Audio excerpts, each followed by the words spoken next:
오늘은 세 번째,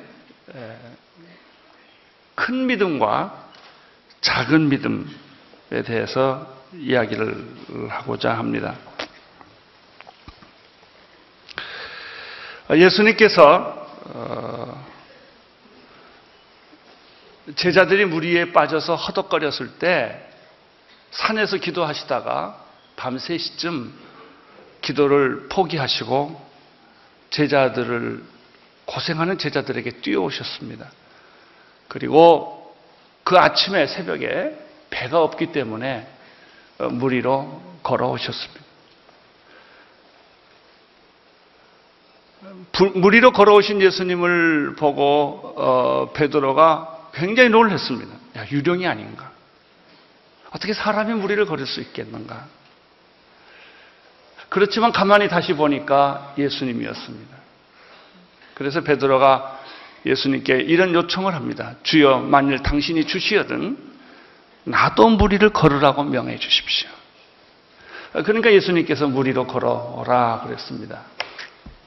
이때 베드로는 앞뒤 사정을 보지 않고 그 물 위를 뛰어 들어갔던 거예요. 베드로가 물 위를 걷고 있었습니다. 그러나 베드로가 현실로 돌아왔어요. 이성으로 돌아왔어요. 사람은 물 위를 걸을 수가 없는데 의심하는 순간에 다시 물에 빠졌죠. 허우적거렸습니다. 이때 주님께서 허우적거리는 그 베드로에게 손을 내밀어 잡아주시면서 아주 그때 중요한 말씀을 하나 이렇게 하십니다. 베드로야, 어찌하여 내가 믿음이 적으냐. 여기서 우리는 작은 믿음에 대한 실체를 보게 되는 것입니다. 작은 믿음이라고 하는 것은 어떤 믿음이겠습니까? 베드로도 한때는 물 위를 걸었다는 것이죠. 베드로도 한때는 예수님과 더불어 같은 그런 기적을 경험했습니다. 그러나 어떤 한순간에 시험이 들어서 의심이 생겨서 이성으로 돌아와서 현실로 돌아오다 보니까 물에 그냥 빠졌다는 거예요. 그래요. 우리의 현실은 물에 빠지는 거예요. 우리의 실체는 물 위에 걸을 수 없는 거예요. 죽으면 끝나는 거예요. 인생이라는 것이. 어떻게 우리들의 죄 문제를 누가 해결할 수가 있겠어요? 그러나 예수 그리스도를 믿음으로 그를 바라봄으로 말미암아 우리 죄가 용서받는 것이고 하나님의 자녀가 되는 것이고 물 위를 걸어가는 거예요. 신앙생활은 물 위로 걸어가는 거예요. 가능할 수 있는 것이 하는 것은 우리의 성실함이에요. 그러나 진짜 신앙은 불가능한 것이 가능해지는 거예요.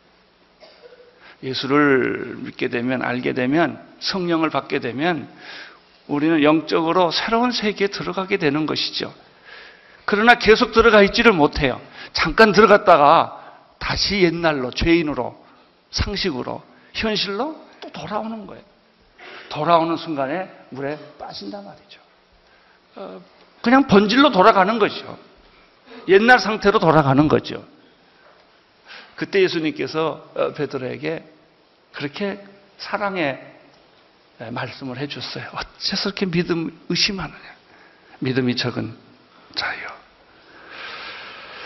그렇다면 예수님께서 생각하시는 큰 믿음이란 무엇이겠습니까? 작은 믿음이라는 것이 베드로라는 사람을 통해서 하나의 그림을 보여주셨는데, 그러면 위대한 믿음, 큰 믿음이란 무엇을 두고 말씀하는 것이겠습니까? 그것이 오늘 말씀 마태복음 8장에 나오는 한 백부장, 경건한 백부장의 이야기를 통해서 그 큰 믿음, 위대한 믿음, 예수님이 생각하는, 우리가 생각하는 거 아니고요, 그 믿음의 실체를 보여주신 것입니다. 마태복음 8장 5절, 6절, 7절의 말씀을 자막을 통해서 함께 같이 읽어보겠습니다. 시작. 예수께서 가버나움에 들어가시 한 백부장이 나와 간구하여 가로되 주여 내 하인의 중풍병 누워 몹시 괴로워하나 가라사대 내가 고쳐주리라. 이 사건이 있게 된 배경을 보면 예수님께서 마태복음 5장, 6장, 7장에서 그 위대한 유명한 산상설교를 하십니다. 산상설교를 하는 동안에는 기적이 없습니다. 말씀만 있습니다. 산상설교를 마치시고 예수님은 산에서 내려오셨습니다. 내려오시다가 한 문둥병자를 만나게 됩니다. 그것이 8장 입구예요. 문둥병자를 만났을 때 그 문둥병자가 예수님을 보자마자 주여 원하시면 저를 깨끗하게 할 수 있나이다 라고 구원을 요청을 합니다. 예수께서는 이 문둥병자를 보시고 손을 내미셨습니다. 예수님은 한 번도 누구를 거절하신 적이 없으십니다. 여러분을 거절 안 하십니다. 그리고 내가 원하노니 깨끗함을 받으라. 이 순간 이 문둥병자는 그 몸이 정말 저주의 상징이라고 생각했던, 불치병이라고 생각했던 이 문둥병이 깨끗이 나음을 받았습니다. 어떻게 이 문둥병자가 예수님을 만나서 치유를 요청하게 되었을까? 또 앞뒤 문맥을 살펴보면 분명히 예수님께서 안진뱅이를 일으키시고 봉사 눈을 뜨게 하고 귀머거리 귀를 열게 해주시고 문둥병을 고쳐주시고 귀신을 쫓아줬던 그런 아주 특이한 사건을 소문으로 들었을 거예요. 그리고 이 문둥병자는 예수를 한 번도 본 적은 없지만 나도 예수님을 만나면 치유받을 수 있을 거라는 믿음이 생기기 시작을 한 거예요. 이게 중요한 겁니다. 소문을 듣고 믿음이 생겼다는 거예요.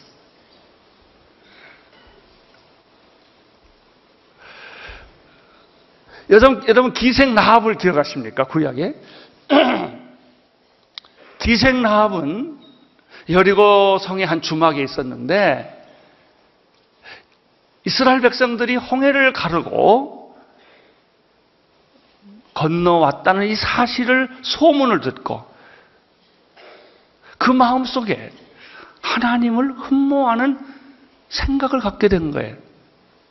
그래서 두 정탐 여호수아 갈렙이 왔을 때 믿음의 행동을 하게 된 것입니다. 아마 이 문둥병자도 그랬을 거예요. 그런데 이 사건 바로 뒤에 이 백부장 사건이 나옵니다. 그럼 백부장은 왜 예수님께 나아갈 수 있게 되었을까? 그도 소문을 들었을 거예요. 그 문둥병이 나았다는 소문을 듣고 이 백부장은 자기 하인이 중풍병 들려서 아주 지금 몹시 힘들어하는데 고쳐주고 싶은 이 긍휼한 마음이 생긴 거예요. 그리고 예수님은 이 병을 고쳐줄 수 있으리라고 믿은 거예요. 이게 참 중요한 겁니다. 오늘 설교의 핵심이에요. 하나님은 기적을 베풀 수 있다. 하나님은 천지를 창조했을 뿐만 아니라 하나님은 불가능을 가능케 하고 없는 것을 있게 하고 안 되는 것을 되게 하시는 그런 분이신 것을 마음속으로 믿기 시작을 한 거예요. 믿기 시작을 한 거예요. 이것이 믿음의 싹이에요. 조그마한 싹이에요. 하나님 곁으로 가면 내가 되겠구나. 하나님을 믿으면 되겠구나. 예수님 앞에 가면 되겠구나 라는 생각을 하기 시작하는 거예요. 이것이 구원의 시작이에요.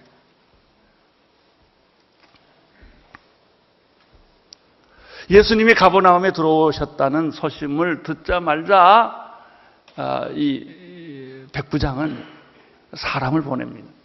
근데 이 백부장을 가만히 이렇게 보면요, 군대 하나의 장교이지만은 굉장히 경건한 사람이라는 것을 알 수가 있어요.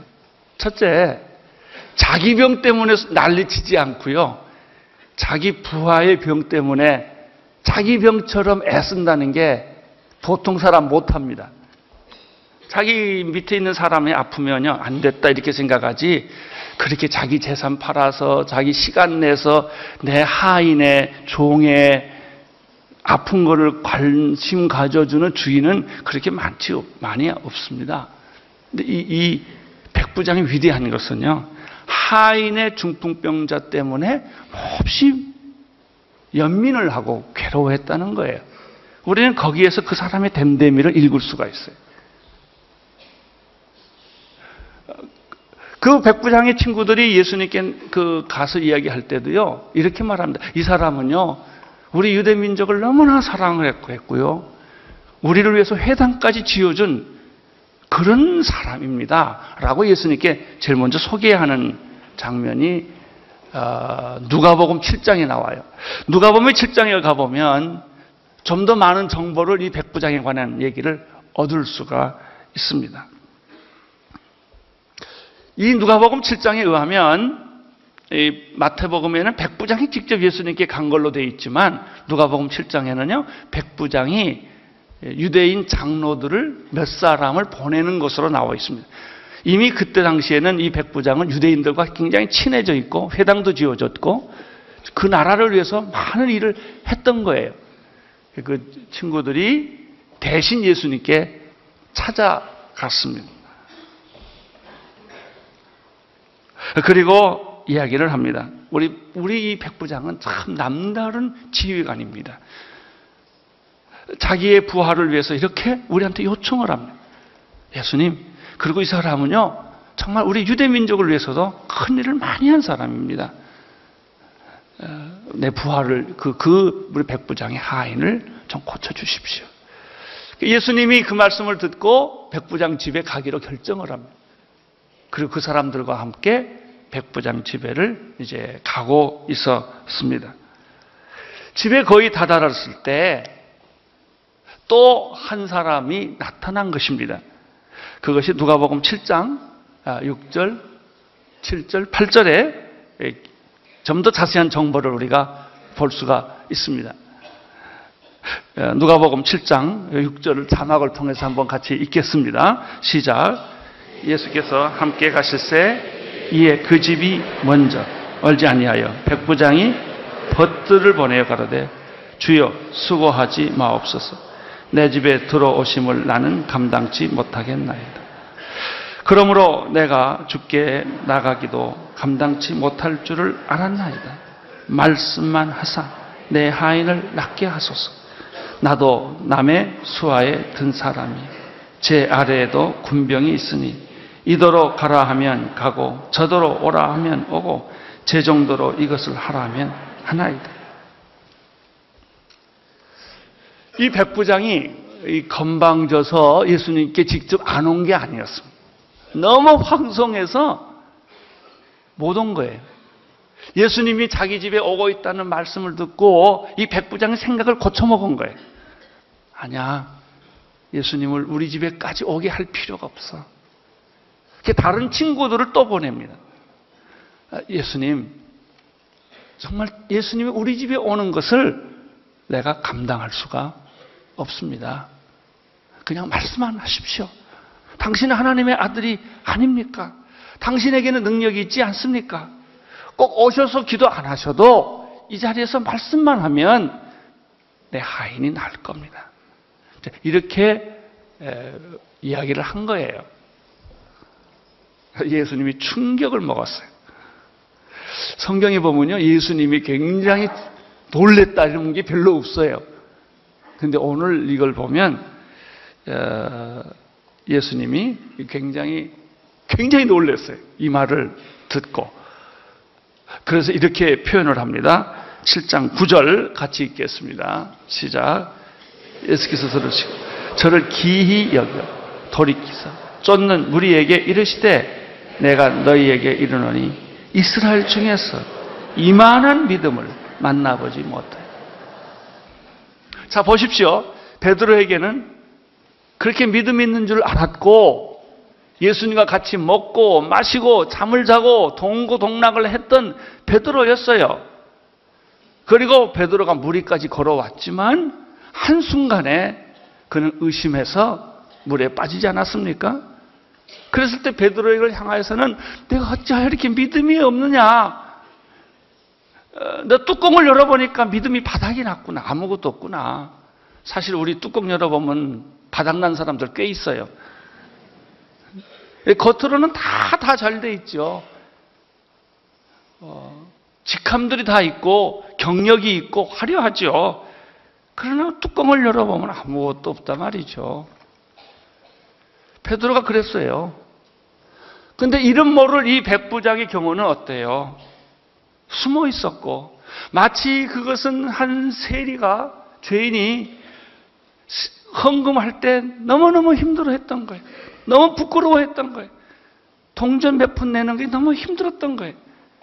그래서 멀리 숨어서 안 보이는 데서. 그러나 그의 마음의 중심에는 하나님이 있었던 거죠. 화려하게 하는 사람들보다는 예수님은 그 사람의 마음을 샀다는 거예요. 오늘도 마찬가지. 오늘 마태복음, 다시 마태복음으로 돌아와 보면 8장 10절에 또 이렇게 표현을 다른 방식으로 하고 있습니다. 8장 10절 읽어주십시오. 시작.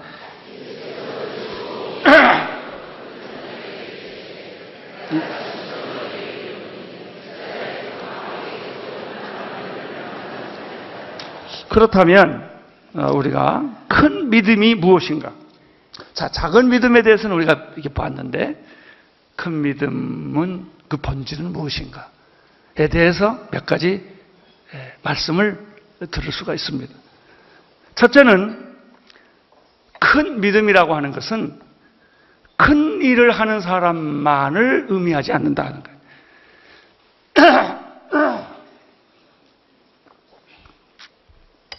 우리는 흔히 믿음이 크다고 할 때 큰 일을 했거나 영웅적인 행동을 한 사람을 생각하게 됩니다. 보통 일을 한 사람은 믿음이 있다 이렇게 말 안 합니다. 아무 일도 안 한 사람 보고 믿음이 있다고 이렇게 말 안 합니다. 업적이 큰 사람, 만리장성을 지었다든지 아니면 세계를 점령했다든지 위대한 업적을 남긴 사람은 저 사람은 큰 비전, 큰 꿈, 큰 믿음을 가진 불굴의 용사다 이렇게 생각을 합니다. 어떤 난관에서도 극복해낸 이제 그런 사람이라고 우리가 흔히 생각하기 쉽습니다. 이것을 좀 영적인 부분으로 다시 돌이켜보면 교회가 크다든지 성도 수가 많다든지 뭐 선교 사역이나 뭐 사회 사역을 좀 눈에 띄게 많이 한 사람들을 가리켜 우리는 큰 목사라고 사람들이 말합니다. 그렇습니까? 그분의 믿음은 과연 큰 겁니까? 아니에요. 열정이 클 수 있고 야망이 클 수는 있어요. 그것이 꼭 믿음이 크다 이 얘기하고 다른 거예요. 그러나 우리는 야망이 크고 열정이 크고 행동력이 크면 이것이 믿음이 크다고 이렇게 쉽게 생각을 하는 거예요. 그렇지 못하면 나는 믿음도 없다. 믿음이 적다. 사람들은 흔히 생각하기를 이 믿음이라는 것을 굉장히 외형적이고 물질적인 것으로만 이렇게 판단하기가 쉽다는 거예요.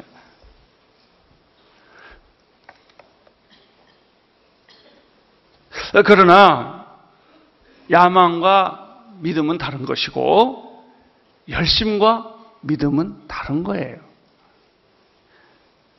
오늘 예수님께서 말씀하시는 이 믿음, 위대한 믿음, 이 백부장은 무슨 큰 일을 지금 한 거 아니에요.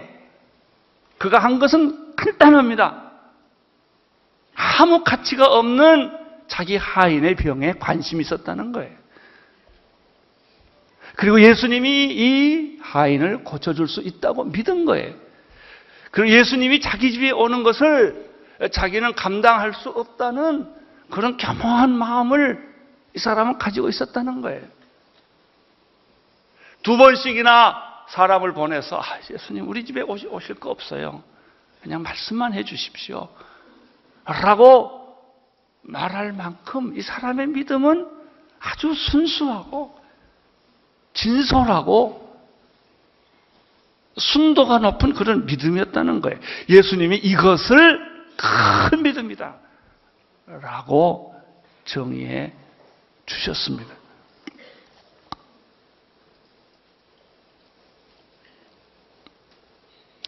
믿음의 실체는, 믿음의 크기는 얼마나 하나님을 신뢰하느냐에 있습니다.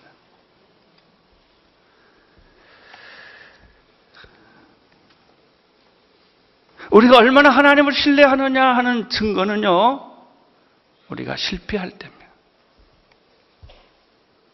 실망할 때입니다. 병들었을 때입니다. 내 희망이 다 끊어졌을 때, 그래도 하나님은 약속을 지킬까? 나라를 뺏기고 쫓겨나고 쿠데타 당한 다윗, 산속에 이리저리 피해 다니는 다윗, 사람들은 조롱합니다. 네 하나님이 어디 있느냐라고 말합니다. 그때도 믿음을 가질 수 있느냐? 이게 믿음이에요.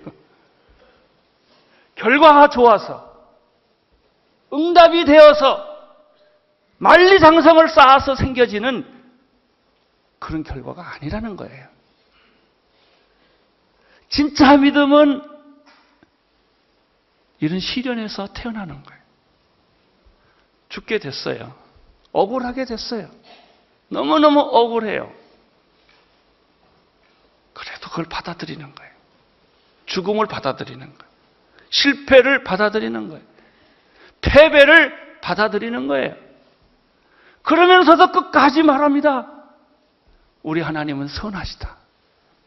우리 하나님은 의로우시다. 우리 하나님은 영원하시다. 그렇게 믿는 거예요. 이게 믿음이에요. 이렇게 정말 그 가난 속에, 그 질병 속에, 그 패배 속에 이 믿음을, 순결한 이 믿음을 죽어가면서도 순교하면서도 끝까지 지킬 수 있느냐는 거예요. 이게 순교자의 믿음이에요. 우리는 순교자를 보면서 왜 하나님이 능력이 있으면 그 순교자를 그렇게 죽음에 내버려 두셨을까? 그런 생각을 하지 않겠습니까? 이 순교자는 외롭게 죽은 거예요. 하나님의 도움도 없이, 구원의 손길도 없이, 무슨 막판 뒤집기도 없이 그냥 죽은 거예요. 죽었어요. 끝이에요. 근데 이 사람 마음에는 하나님을 향한 이 마음, 이 신뢰, 하나님을 향한 이 생각은 포기하지 않았단 말이죠.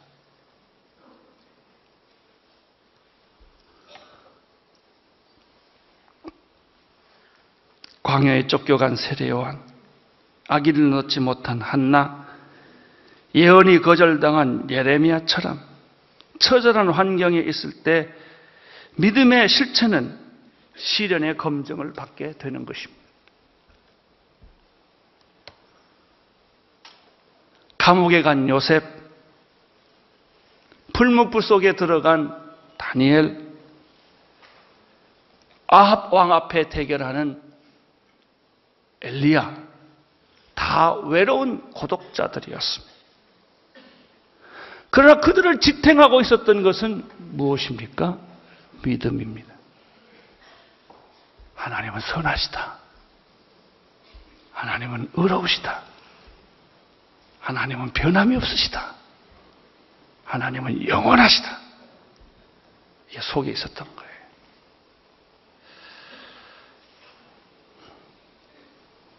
그 많은 믿음의 사람들은 이런 생각을 했을 거예요. 과연 하나님은 살아계신가? 졸지도 아니하시고 주무시지도 않으신가? 하나님은 나의 신음소리를 들으시는가? 그런 갈등을 가지고 있는 순간에 그의 마음속에는 하늘의 별처럼 빛나는 아침에 떠오르는 태양과 같이 솟아나는 그 믿음을 그들이 내면적으로 경험했을 거예요.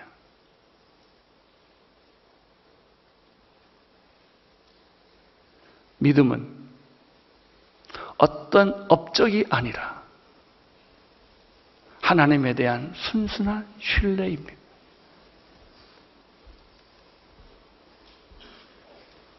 왜 나에게는 이런 자식을 주었습니까? 왜 나에게는 이런 환경을 주었습니까? 여러분, 지구상에요, 짐승같이 살아가는 사람들이 얼마나 많아요. 그 사람들이 그런 생각 한 번쯤은 했을 거 아니에요? 나는 뭘 잘못해서 이런 비참한 환경에서 내가 살아야 하는가? 그럴 때도 하나님의 선함과 인자하심, 비가 오지 않고 땅은 마르고 지진은 나고 쓰나미는 덮치고 이런 상황에서도 하나님은 선하시다. 이렇게 과연 믿을 수 있는가? 이게 믿음이에요. 믿음의 실체는 여기에 있는 거예요. 그래서 다시 살아나는 거예요. 폐허에서 다시 살아나는 거고, 죽음에서 다시 살아나는 거고, 절망에서 다시 그 힘이 나를 살게 하는 거예요. 할렐루야.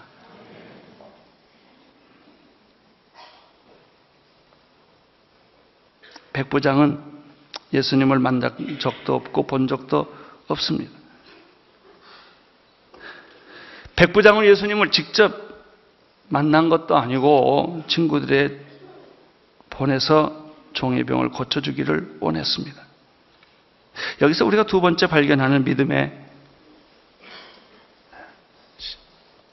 정의가 있어요. 그것은 위대한 믿음이란 끝까지 그럼에도 불구하고 그리하지 아니하실지라도 예수님 바라보는, 오늘 나는 여러분에게 그런 일이 있게 되기를 바랍니다.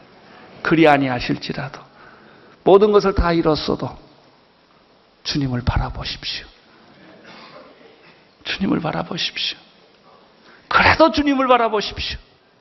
이게 믿음이에요. 이 눈에 아무 증거 아니 보여도, 내 손에 잡힌 것이 아무것도 없어도 주님을 신뢰하고 주님을 믿고 주님을 따르는 것입니다. 베드로는 예수님을 보고도 물에 빠졌고, 이 백부장은 예수님을 보지 않고도 응답을 받았습니다. 이것이 큰 믿음과 작은 믿음의 차이입니다. 자, 보십시오. 예수님, 백부장은요, 2번씩이나 우리 집 예수님 오는 거 나 감당을 못하겠어요. 그냥 말씀만 하십시오 라고 했습니다. 이 말 속에 얼마나 예수님에 대한 신뢰, 예수님에 대한 경외감, 예수님에 대한 그 순도 높은 믿음이 있다는 것을 우리는 발견하게 되는 것입니다.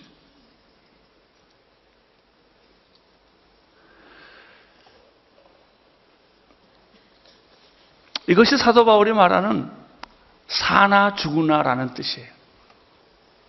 삶이나 죽음이나 별 차이가 없는 거예요. 여러분, 죽음이라고 하는 것은 삶의 끝이 아니에요. 그게 통해 있는 거예요. 세 번째, 오늘 백부장의 믿음을 통해서 마지막으로 발견하는 것은 실제로 믿음에는 능력이 있다는 것입니다. 백부장의 종은 예수님은 그 집에 들어오시지 않았는데 집 밖에서 말씀했을 때 집 안에 있는 백부장은 병이 나은 거예요. 할렐루야. 예? 뭐 안수한 것도 아니시고 눈을 쳐다본 것도 아니고 그냥 난 거예요. 그래요. 우리가 어느 날 언제 어떻게 일어나는지 모르지만 내 삶을 살아가는 과정에서 보면 하나님이 하신 거예요. 어떻게 이런 일이 다 있지? 그래요. 하나님이 하신 거예요. 교회도 하나님이 하시는 거고요. 사람도 하나님이 변화시켜 주는 거고요. 내가 어떻게 이렇게 변했지?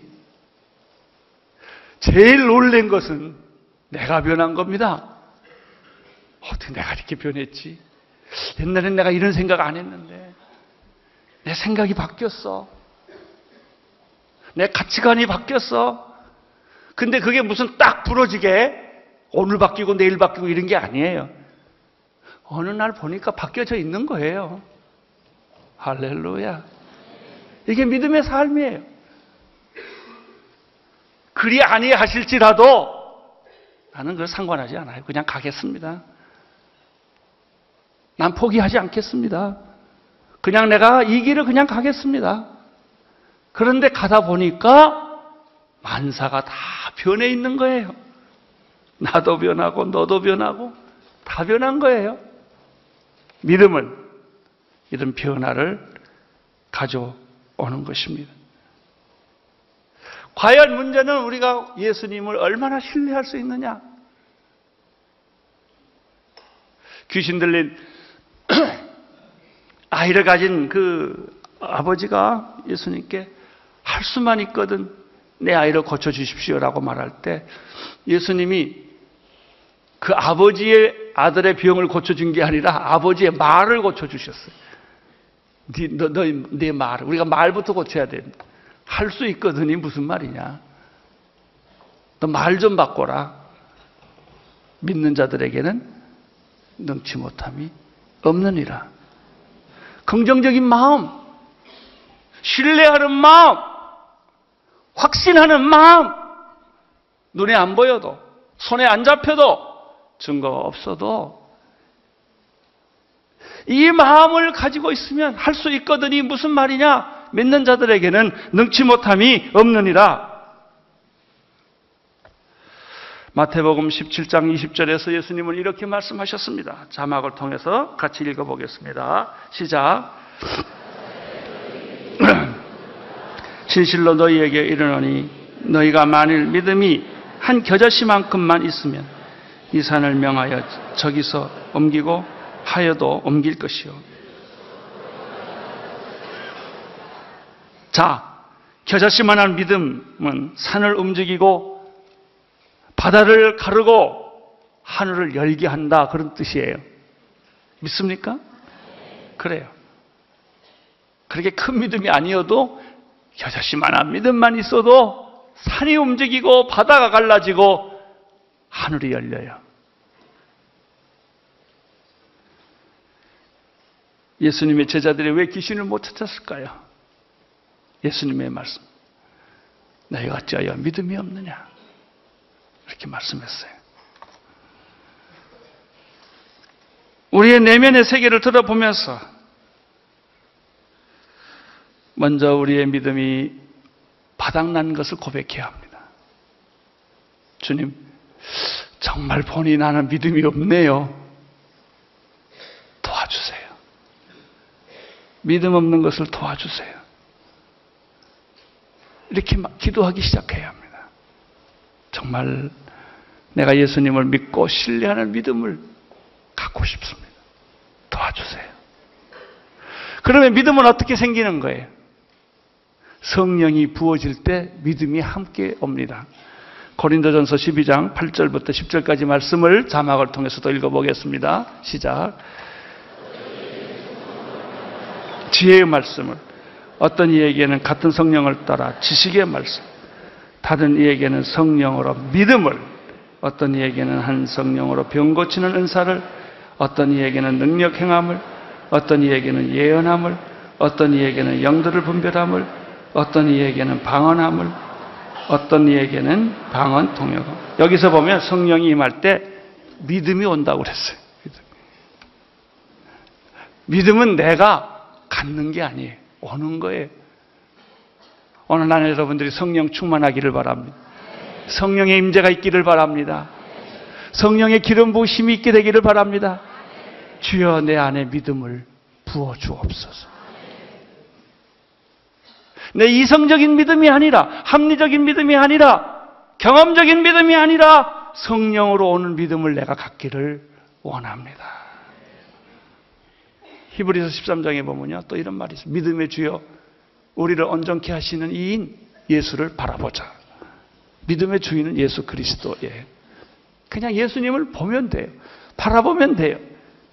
마지막 순간까지 괜찮아요. 다 잃었고 다 포기했고 여러분 다 놓쳤다 하더라도 예수님 한 분만 놓치지 않으면 돼요. 저는 미우라 아야코가 이 치매병에 걸려서 죽어가는 한 노인과 이야기를 하던 그 기록을 제가 기억하고 있어요. 자기 선생님인데 선생님을 방문을 했어요. 그랬더니 선생님이 자기를 못 알아본다네요. 이 노망이 들어서 사람 분별을 못해요. 굉장히 슬펐대요. 이렇게 사랑하는 선생님이 나를 못 알아보시다. 오물을 그냥 온 벽에 붙이고 그랬다는 거예요. 그런데 마지막으로 이 선생님하고 얘기를 하는데 예수님은 기억하세요?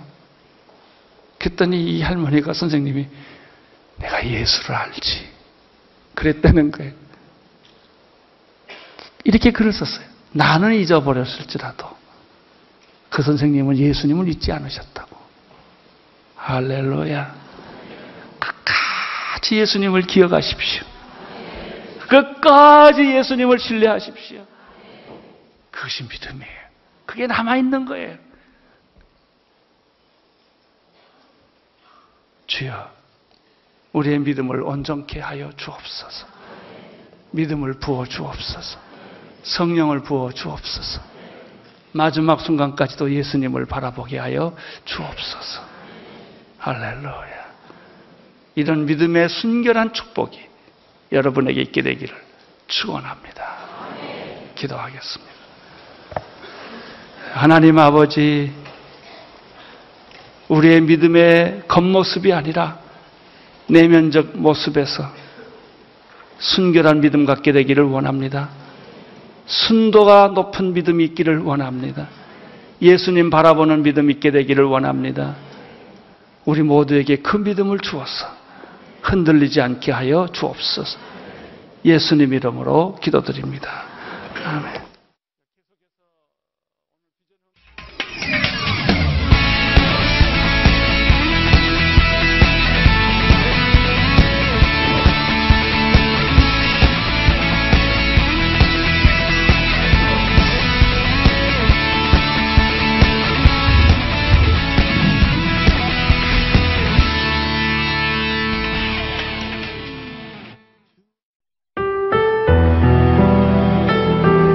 선교지에 있는 수많은 영혼, 이들이 어떤 삶을 살지라도 예수님이 없으면 그들은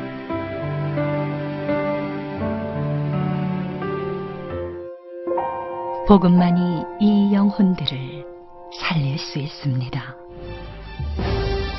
CGN TV는 4개의 위성을 사용 유럽, 아프리카, 아시아, 미주 대륙에 복음의 말씀과 기독문화 컨텐츠를 방송하고 있습니다.